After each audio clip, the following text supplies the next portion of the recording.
episode 6 of the Mind Over Matters podcast. I'm Stephanie. And I'm Tori. And today we're talking about stress management. We're going to start off with the book 14,000 Things. 14,000 Things to be happy about. Do you pick a number? 221. I like that I get to pick a number this day. Do you want me to read all of it? Just pick some things that sound interesting. This sounds weird. Thirsty kids kissing water from a fountain. What? Shells in the shadow box. Sleep things. Red licorice. Ugh, I hate licorice. Do you? Yeah. Or do you like it? Ugh. The best tea. The very best tea. The very blackest coffee. And the thickest cream. So, I like tea, but the very best tea is subjective. Black coffee, I hate that. Yeah. I can't drink coffee without milk or sugar. Yeah. And then cream, I don't have cream either. Yeah. Especially because I have like oat milk instead of cow milk or whatever. The dignified face of a woman well into her 80s. I don't know about this page. Was there anything decent on that page? Soda fountain memories you'll never lose. When was this book written? Because Shadowbox, Soda Fountain, they all sound very... 1990. Yeah. Yeah. It sounds like it was written by someone who's slightly old in that time. Yeah, like red licorice or thirsty children kissing the water fountain. Anyway. Yeah. Where do we even go from there? Oh no. So we wanted to talk about stress. And how stress affects us. So can it affect us in a physical way, in a mental way, and you may change your behaviour because you're stressed. So do you want to talk to me a little bit about maybe physical symptoms of stress? I suppose like physical symptoms can like range from like headaches or tightness of the chest or shortness of breath and like sweating. Sweating's a good one, yeah. Not that it's a good symptom, but it's a symptom that people may not associate with stress, but it. Yeah. Yeah. Yeah, it says here dizziness sometimes or muscle tension and pain as well. And then obviously you've got mental symptoms. So that could be like issues with concentrating, feeling like overloaded and wanting to push things away, kind of not dealing with them. Constantly worried, forgetting things, feeling overwhelmed. Not completing work that you should be doing, or you feel you should be doing, that sort of thing.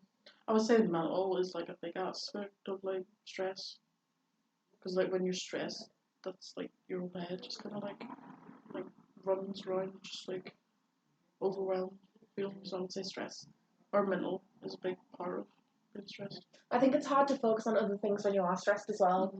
So like you constantly have that one thing in your head, and everything links to it, so it doesn't matter if someone says something completely irrelevant to your stress, like if they bring up a random topic, somehow you'll bring it back to that stress. You may be able to distract yourself for a little bit, but then you can also be like, oh no, I've been distracted, now I need to focus on the stress again because I haven't sorted it, kind of thing, like I'm procrastinating. So changes in behaviour, that could be like being irritable and snappy. I know when I get stressed, to be fair, that's kind of I very much am like, right, I'm stressed, I'm focused now, and I can snap at people. And I am known to like apologise for that and say like, oh, I'm sorry, I'm really stressed, like, I'm sorry for snapping. It wasn't anything that you've done, I'm just not. And that doesn't excuse my behaviour, I'm just explaining it, kind of thing. But yeah, I think that's difficult when you are stressed and you take out on other people accidentally. It's really not nice for them or for you, to be honest, or for anyone. Like I think for me, I'd be like, when I'm stressed, I go into full panic mode. So just thinking of the worst thing, or just really worrying, like over worrying myself over whatever it is I'm worrying about. See, I know when I'm stressed, I think it depends what it's about. Like context matters. So I remember being stressed when we were first doing this podcast because when we first were ever going to do it, and it was me, Dan, and Josh that ended up actually producing it and doing everything for it. We had a few other people that might have been involved, that wanted to be involved. but us three were like more passionate about it. And we knew we wanted to record, and I was like, okay, so why hasn't this been done? And I was kind of like, I was seeing all these things that I couldn't control, because that's a thing for me. If I'm trying to do something, I like controlling every little aspect, and that's not good. That's like, you know, I shouldn't be micromanaging like that. But I like things done. So like for this one, for example, we'll both research like this document we both put together from different sources and stuff. And that's a way that, yes, you'll go off and do certain things, like, but we both check each other instead of one person doing everything and not being a part of it and not seeing what's going on and not making sure it's getting done correctly or whatever. And I say that as well, not getting done correctly. That's an issue with me, because I have like, I put so much pressure on myself to try and do things a certain way, that I put that pressure on other people as well. But yeah, that's kind of my my issue with stress. It says here as well, so sleeping too much or too little. I know that's like a symptom of depression as well. So like if you're staying up all night worrying, or if you're just oversleeping and kind of pushing those worries at the back of your head and just not doing it. And as I said earlier, like procrastinating. Yeah, eating too much or too little, avoiding certain places or people, and then drinking or smoking more. Drinking and smoking is a big thing, because obviously they're addictive, and as well, alcohol's a depressant, and smoking, although we don't recommend it at all, obviously, is like known to cause so many cancers and stuff and everything. It's really bad for your health. It does help with 7-Eleven breathing, apparently. Yeah, I've heard about that as well. But again, you can get, there's better ways to do that, and it can be really hard to quit those things, but there is like the NHS website and stuff that can help you with quitting both of those. So do you want to talk about kind of your personal experience with stress and what kind of things you felt stressed about, or maybe what you've done to overcome that stress? Yeah, I think for me, like doing a degree itself, like it's very stressful, just because, like, for me, I found doing a degree much easier than A levels, but it's still like getting the deadlines, because there is a lot more work to do, and just like even like I've never liked exams. I hated exams, like revising and then just writing down, like thinking off the top of your head. I've always preferred just doing coursework, but even that you want to make sure it's the best you can do. And like a lot of times, especially like with mental health struggles, sometimes you just need that extra bit of time for it. But for me, I think even getting that extension, you still feel a bit bad, because you're like, you want to get it done. But I think just with all the kind of mental health struggles, it's okay just to, the extra time. So for me, I think I've just like, sometimes to help tackle stress, I'd maybe plan what I want to do every day. Yeah. So do like 2 hours this, 2 hours, like whatever, because that really, I think, helps. And it puts sort of like down on paper just like how much you need to do to get to the end goal. I think when I was revising for A levels, though, I had like a revision timetable that I made. Oh, nice. So I had my exam timetable, and I kind of used that to make a revision timetable. Yeah, and that really helped me, because as well, I gave myself time for breaks, because if you sit there staring at a piece of paper and it's not going in and you're getting stressed, that's not helping anyone. You need time to stand back and just let your brain focus, kind of thing. Have a cup of tea, do what you need to do, have like a snack, something to eat, and then go back to it. And if there's something that's not sticking and not being right, ask either the person that's teaching you or someone else that's on that course, or just reach out to like other people that might know, even the internet. Like I think like there's loads of websites and stuff that kind of detail like exam questions and go through everything. And more importantly for me, the why of things. So maths or physics, for example, when I was stuck on something and it wasn't clicking, it would be, why does this exist? Like can you explain the reasoning for this rule, and then it'll stick with me. Because if I don't know the why, I'm not going to remember the rule. So reaching out. I think we've talked about goals before. We've talked about breaking those goals down. I think that's the same with stress. So obviously not, goals and stress aren't the same thing, obviously, but I think when you are stressed, or feeling overworked or whatever, breaking down the tasks that you've got to do, as you said, like plan what you want to do in the day, but maybe plan the outcomes as well, and then break down how to get towards that. Yeah. So I suppose if you've got an exam, you just need to plan like, well, what do I need to revise for the exam, and then just break it down like, oh, we'll focus on this bit of the subject and this. And For me, what helped with the revising, so I would do exam papers, just like obviously you did revision papers in class, but I would do them outside of class as well, just of my own accord. And I remember going through questions that, so okay, these I know fine, like I'll leave them. The ones that I didn't know, I would come back to and I'd be like, okay, exactly what do I need? But then I wouldn't leave it at that. I would redo the question like later and be like, okay, what did I remember? What didn't I remember? And then again, brush off the ones that I'd remembered everything for. I'm thinking of sociology mainly here because that's probably, I think, yeah, sociology and English were the ones I like excelled at. I did maths as well. Physics I completely failed at. Again, I got way too stressed. I had panic attacks before my exams. And what it was is there was this kid, and I hated this kid. He bullied me in physics. And I remember like my teacher not saying anything whatsoever. This is during A levels as well. Like you're at that age where you know that like that's not right. yeah. But I used to like I was quite mouthy, so I'd stand up for myself. But this kid just broke me down. So because of everything else going on as well, I remember just sat there taking it. And I remember being asked something in class, and like I didn't put my hand up or anything. I was specifically asked because I was the kid that used to put my hand up all the time. But by that age, I was like I wouldn't because of the anxiety and everything else that was going on. Yeah, so the teacher called me out, and I got the question right. And no, I got it wrong this time. And this kid that was bullying me, like, took the mick out of that and like had a go. So I was like, right, I got it wrong, like whatever. So a few weeks later or a few days later, whatever, it might have even been the next class. Again, the physics teacher called me out and made me answer a question. Didn't put my hand up as per usual, but I got it right. So this kid decides to take the mic because I got it right, and I goes, you know what? And then I said his name. If I got that right, you would have had a go. If I got that wrong, you would have had a go. Can you just not? Because no one ever says anything if you're right or if you're wrong. Like, no one ever jumps on you for it.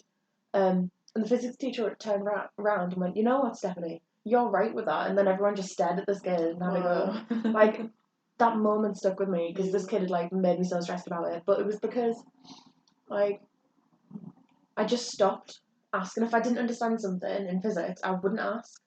If I did understand something, it was only half understanding. I remember asking the person that sat next to me, but she wasn't like, she's smart, like she genuinely was smart, but sometimes she wouldn't understand either. But I wouldn't then, if we both didn't understand it, I wouldn't then ask someone else. I would just leave it. And my sixth form really wasn't helpful. Like they sucked. With mental health and stuff, like they weren't supportive of it. Like I know multiple people that like dropped out or had mental health issues and nothing was To be honest, I don't think when I was at school, like GCSE or whatever, I don't think there was any mention of mental health help. See, in sixth form, I was part of the Young Minds Committee, but it was more to help with students in the actual school because my sixth form and school were attached, obviously, because that's how sixth form works. We kind of like interviewed people going through GCSEs and kind of what they were going through and to try and support them. But we did nothing to do with sixth form. And I suppose we could have changed that topic, but it was more like there should have been resources. And when like people like me were struggling, I remember like I'd fall asleep. So it says oversleeping. Talking about these things just makes me remember so much. I was stressed not because of sociology, like because of everything that was going on. And in sociology class, I remember just sleeping through the class. And I'd have an energy drink on the table in front of me, and I'd chug that. It would be empty, and I'd still fall asleep in class. I'd get told off for it all the time from my form tutor, from like the teachers. I fell out with people because of it, because I'd be in class, but I'd have to borrow notes because I was asleep in the class. Like, it really used to get on people's nerves, which is like fair enough. But not one person asked me like, "Oh, are you doing all right? Like, I know you've been oversleeping. Like, I know you're struggling. Are you not sleeping at home? Like, what's going on?" Not one person turned around and asked. And I I had multiple, like, I had 3 teachers telling me off. Not one person like, are you okay? Or, like, I remember my form tutor saying to me, oh, you really need to do something about this because you keep falling asleep. And I said, I know. Like, the teacher knows. They see that I have my energy drink in front of me. Like, I've just chugged it and I'm still falling asleep. Like, I'm not sleeping at home. Like, I think, especially when you're going through that time, it's hard so much for that one individual to go and ask for that help. I think a lot of it relies on schools and systems in general to, like, reach out to people and kind of have those resources. Even friends, like, I didn't have anyone in sixth form that would be like, that asked how I was doing and stuff. Like, oh, Yeah.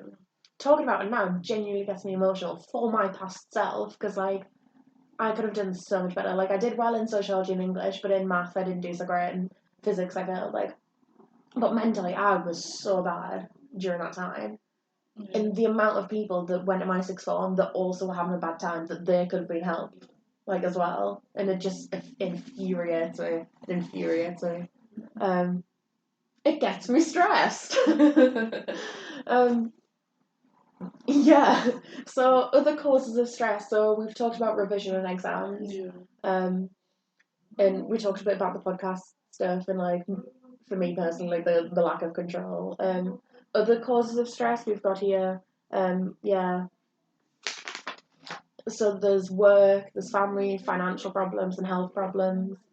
So it's important with stress to identify what's going on. Yeah. So we've talked about the physical symptoms and the mental symptoms. When you notice those symptoms arise, kind of pinpoint what it is that you're talking about or what it is that you're thinking about, because by identifying what it is you're stressed about, that's how you can kind of manage your stress better. If you're stressed and worrying about everything and everything, like absolutely anything, anything and everything, then again, talk to people. You might even want to talk to your GP and just say, look, I'm overloaded and I'm not sure what the cause is, and they can talk to you. But if you can identify the cause, then it's easier to break down kind of what's going on. Mm-hmm. If it is to do with work, to talk to, like, your manager or your colleagues. Maybe you've got a deadline coming up, or maybe you've been given extra responsibilities, or maybe you've been given a new task that you're unsure of what to do with. Reaching out, asking people, asking for help. You talked about, like, extending deadlines if needed, that sort of thing. Because I think sometimes if things get too much, I think it's okay just to give yourself more time for things.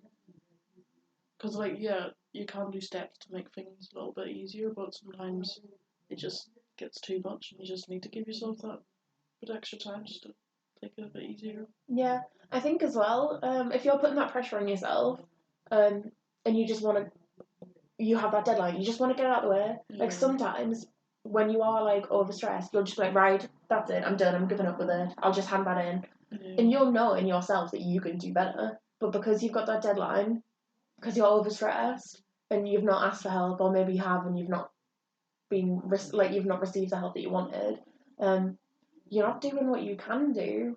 You know, if you ask for that deadline extension either in work or with coursework, for example, then you've got time to break it down and take it easier and read over what you've done and notice those mistakes, or you've got time to do that extra paragraph, and you've got the willpower to as well, because it's hard when you are stressed and you know that it's coming up to focus and to want to do it. Yeah. So here, when it mentions health being a cause of stress, it could be something to do with an illness or an injury or losing someone. I think it's important to, like, if you are diagnosed with something, for example, go to support groups or online. I know there's Facebook groups. One of my friends has a disease called Gaucher's disease. Yeah, I won't go, like, too much into it, but, like, it affects you. She was born with it. She's had family suffer with it and pass away from it. And she has, like, she has chronic pain daily. Obviously because it's chronic. Yeah, but she's in a lot of Facebook support groups and she's made friends with other people that have that condition. I joined it as well because obviously she told me she had it and I wanted to know, like, more about it and how I could help and kind of what kind of were the right things. For example, don't ask her how she's doing or if she's feeling alright or, like, how's the pain. Like, don't touch that. Ask about her day, but don't ask that sort of, like, oh, how are you feeling today? because it's like, well, now you've mentioned it, you know. It's just a constant kind of feeling. Exactly. But the fact that she's got those other people that are in that same position that understand, because it's such a rare disease as well. Some of the doctors she's been to don't understand it. And obviously, like, other people like me, I didn't know what it was. So other people that are in the same position can be like a massive, massive support and can kind of reduce that stress. I think as well, like, something that can maybe like take you out of work and get you stressed, because then we've got here financial problems that could be interlinked. But there's like advice centres and things. So if you go to Citizens Advice, if you come here to Let's Connect for mental health support, or there's like other charities based around offering community support around like financial advice or unemployment or mental well-being. Yeah, finding out those things in your area can help massively, because a lot of the time stress is interlinked. If you're stressed about your health, as we said, that can impact your financial problems, which may impact like your family life or your relationship. Yeah, so pinpointing what exactly is going on for you and finding out where you can get that support, because support is out there and that's the most important thing. A lot of people don't realise that the support is out there as well, which is like you can access that help. It is there for you. It's just taking that first leap. Exactly. Just do it. It always gets better once you make that first move. I think it's so scary as well to ask for help, Yeah. especially if, like me, like you have been taught. Like if every time, like when I was a kid, I'd be shut down if I asked for help. So for me, asking for help is like a hard thing. Yeah, and I have a lot to unpack with that, which I am doing. Yeah. And yeah, so asking for help itself is such a massively difficult thing. But when you do, you realise that the support actually could be there. And sometimes, like, for example, when I talked about physics, the support wasn't there, but I didn't ask for help, but like, it wasn't there. But yeah, like,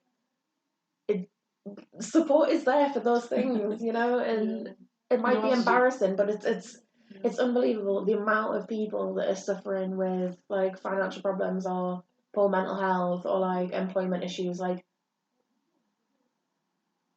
you'd be hard pressed to find someone that hasn't had some issue with one of those topics ever in their life. I suppose when you're feeling like the way you are, sometimes you feel like you're the only person that's going through it.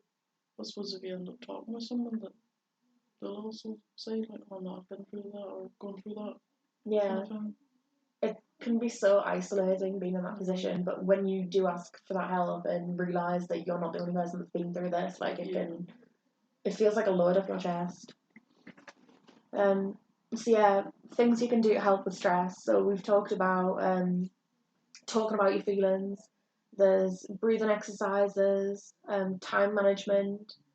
There's plan ahead for stressful days or events. So I guess interviews can be quite stressful. So if you plan the route to the interview, if you plan what you're going to say, if you go through some questions that may be asked, I think it's important as well to realise whether stress is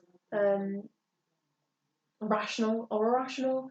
So being stressed for an interview, most people would say that's a rational fear, like a rational stress kind of catalyst for stress. So it's important to kind of realise as well, okay, I am stressed, but stress can be positive. Because if you're not stressed, if you're not bothered about something, if you're not bothered about an interview, then do you want the job? Yeah. And do you need it? And if you're not stressed, are you going to plan an interview? Yeah. If they ask you, tell me about yourself, and if you sit there and you're like, oh, dunno, I didn't prep, like I'm not, but if you're stressed, it's like, okay, tell me about yourself, what do I even do? Yeah. Who am I? And you have this like existential crisis, and you're like, so you plan it, and then when you're asked in the interview, you can just be like, okay, do you mean personally or professionally? And then you can answer, Like you're saying, like stress can be quite good, I suppose, as like a safety barrier, like to stop you doing things that are maybe not good for you and can cause harm to you. I think it's cool that the body knows when you're stressed, like if you're mentally stressed, that your body shows you those symptoms that we talked about. And it can stop you from like, so where, for example, if you're doing too much and you can't cope, and you're getting these physical and mental symptoms or whatever, you can then turn around and say it's too much for me. Can you show me some extra training, or can I not do this? Because if you don't have those symptoms, but you are like stressed or whatever, you can overwork yourself, and that could cause like people have like heart attacks and everything about stress. Do you know what I mean? Like this, you know, yeah, it can stress can be helpful. Yeah. If the stress isn't exactly rational, I can't think of like an example at the moment, to be honest. Can you? I'm not too sure, no. I do think because you can panic about like random things that don't necessarily need to be panicked about. Yeah. But I think it's about assessing the situation and kind of controlling what you can control it, and if you can't control it, then kind of being like, right, I've done everything I can. There's nothing more I can do. Yeah. Well, I suppose like it's just something that came up the top of my head. I suppose like you might be really stressed about making a meal, but as long as like say it could be like a meal that you're doing for say your family, but it could be something that you've done loads and loads of times. But obviously you might be a bit stressed making it just because you want to make sure that it's alright and they'll enjoy it. Kind of thing. That's a good example because you've just reminded me. I remember I was staying in Somerset, and my ex had gone to work, and I wanted to make sure there was a meal for him when he got back from work from his first day. Yeah. And I remember I was in the kitchen and I was making like sausages and mash, something simple. But I remember panicking because I didn't want that to burn, and I was like making sure the kettle's boiled for gravy and everything. And I had like someone in the kitchen with me that was doing my head in, and there was just so many things going on at once. And I was like, right, can you get out of the kitchen, please, so I can make sure that this is ready? Like, I'm getting overwhelmed with it. Yeah. But that's a good example because I didn't need to. I could have just taken a breather, do it slowly in my head, and you know, at the end of the day, they're getting fed. Like, if they don't think it's perfect, well, I'm trying. You know. So yeah, that was a good example. I like that. So other things you can do with stress is I remember my old biology teacher. She was also the head of year in like year 9 or something. It was years ago. God, I feel ancient. Talked about stress and exercise. So the chemical with stress and everything. Biology is not my strong suit. I'm more of a like maths, English, sociology person than like a biology, chemistry person. So it was about this chemical and this hormone about stress and stuff, and how it was like a survival instinct. And the exercise is a really good way, a really healthy way of relieving stress.